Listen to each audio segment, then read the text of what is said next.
허난설원과 함께 조선시대 대표적인 여류 시인으로 평가받는 매창과는 어떤 관계입니까? 정신적 연인관계요.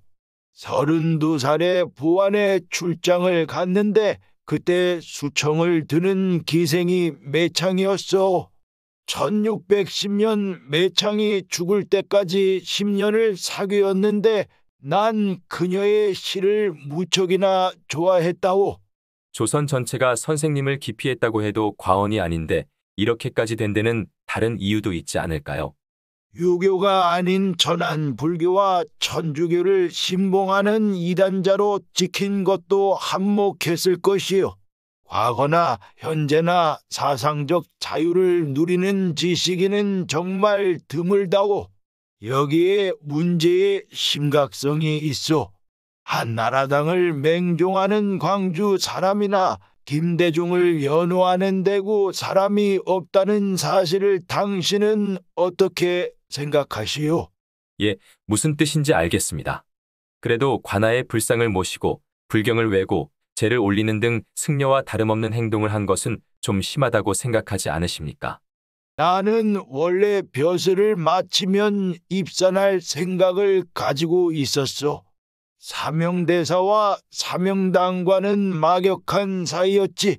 사명당의 비문도 내가 써주었고 사명당의 스승인 서산대사도 문집의 서문을 내게 부탁할 정도였다오.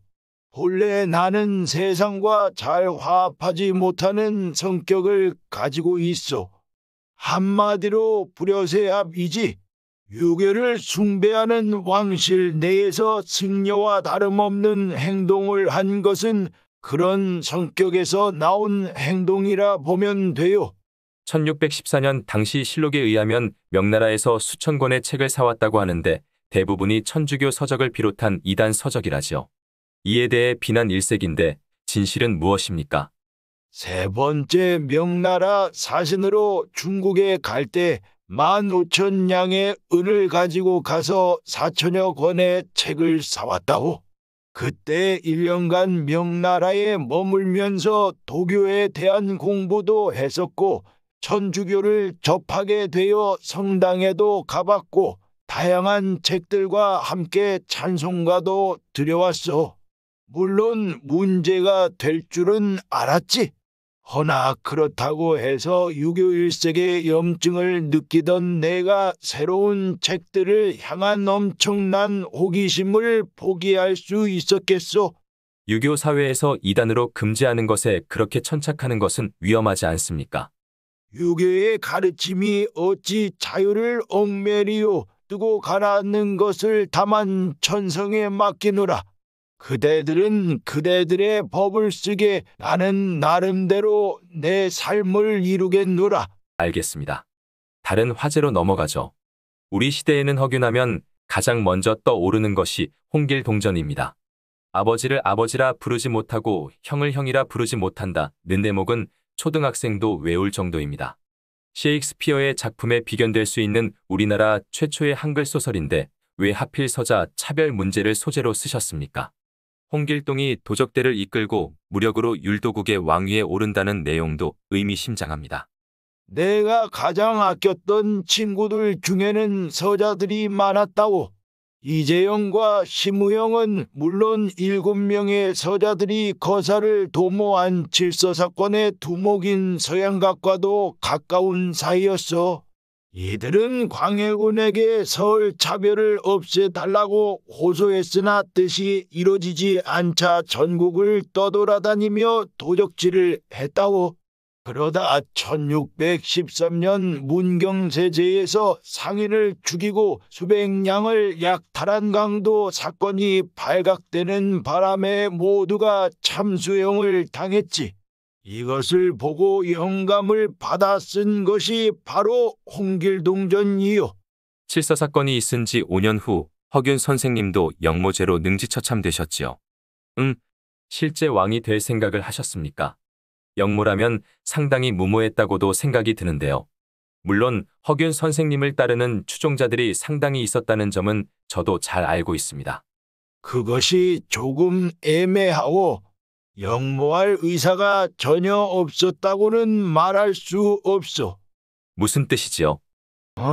의지는 주인이고 이성은 그 밑에 있는 하인이라고 한 쇼펜하우어의 말을 기억하고 있어.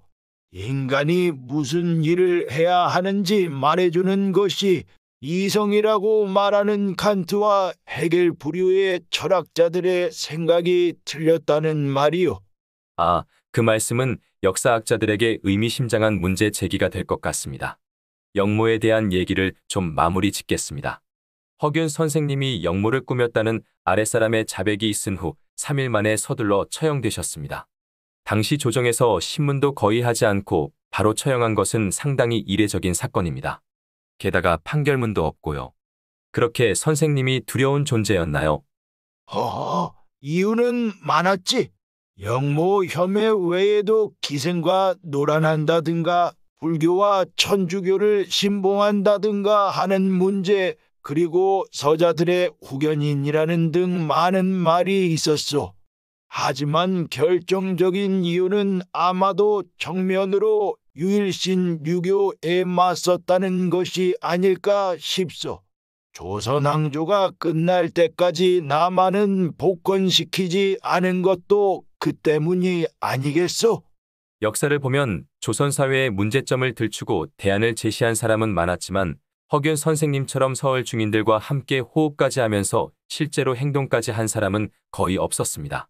그것이 이씨 왕조를 뒤엎으려는 계획의 일환이었나요? 조선을 개혁하려고 했던 것은 사실이요. 홍길동전을 보시오. 거기에 내 의지가 담겨져 있어. 최근 베이징의 중국 국가도서관에서 1600년 중국 명나라의 오명제가 편찬한 조선시선이라는 책이 한 권 발견됐는데요. 여기엔 신라시대부터 조선 선조 때까지 우리나라 역대문인 108명의 한시 332수가 실려 있어서 더욱 말들이 많습니다. 그런데 400년 만에 발견된 이 책의 맨 마지막에 있는 후서에 희미하게 선생님의 이름이 보입니다. 이 책과 어떤 관련이 있나요? 분명히 말하지만 그 책은 내가 직접 필사까지 하고 편찬만 오명제가 한 것이요. 오명제는 서문만 쓰고 내 필사본을 목판으로 찍은 것이라오. 자세히 보면 한시에 한글 토를 단 것도 보일 것이요.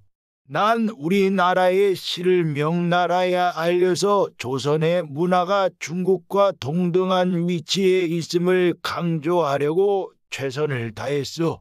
마지막으로 후배들에게 꼭 들려주고 싶은 말이 있나요? 시대를 앞서가는 것을 두려워 마라. 선구자들은 그들의 등에 꽂힌 화살의 개수로 알아볼 수 있다. 정도로 요약할 수 있겠소이다. 어디서 많이 듣던 말입니다. 아, 생각났습니다. 스티브 잡스, 도널드 트럼프, 오프라 윈프리처럼 세상을 바꾸겠다는 병에 걸린 사람들이 즐겨 쓰는 말이군요.